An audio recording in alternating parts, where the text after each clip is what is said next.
A sleeping anger has been awoken in English football. Now it's the turn of Manchester United fans. A core of supporters have opposed the American Glazer family since they took over this club 16 years ago. But this is no small minority. Here they are in their thousands. The ill-fated European Super League has started a fire, and it's ripping through the game. The Glazers, they're not about the club. They're about money, they're about greed.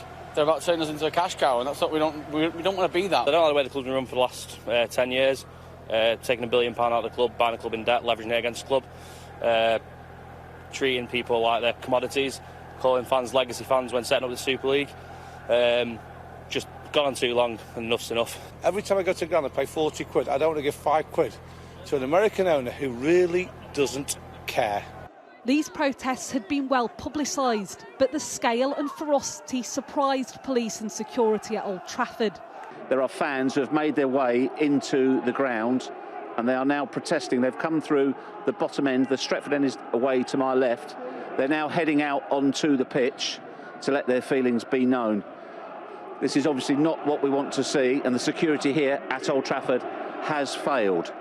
Hundreds of fans breaching a cordon around the ground, just hours before Manchester United were due to play Liverpool in a pivotal Premier League fixture. One being greeted by perhaps the most influential United fan of them all. I think all football fans should unite today behind what Manchester United fans have done. Because honestly, what they did 2 weeks ago was really dangerous for English football. We must not forget that. They tried to walk away and create a closed-shop league that would have basically created a famine in this country for every other football club. Supporters also gathered at the city's Lowry Hotel, inside players from both teams unable to leave. The game was finally called off more than an hour after the original kick-off time. And this is the man many fans hold responsible for a perceived erosion of the club's values and rising debt. Joel Glazer, the co-chairman of Manchester United, was a driving force behind the European Super League. It was undertaken without consultation of supporters, fuelled by greed with no regard for the history of the game. Themes these fans believe have characterised the Glazer family's reign. But others believe the protests are both misguided and pointless. I think it's born out of Man United not being top dogs as much as what happened last week. I think that's another excuse to have a go at them. These are serious business people.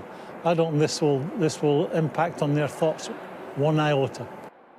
The Premier League expressed sympathy with police and stewards who dealt with the protests. In a statement, they said, "We understand and respect the strength of feeling, but condemn all acts of violence, criminal damage and trespass, especially given the associated COVID-19 breaches.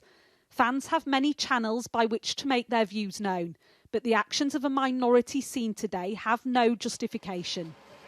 The date of the rearranged fixture has yet to be decided, but events of the past fortnight may have marked the beginning of football's great revolt and revolution. Martha Kellner, Sky News.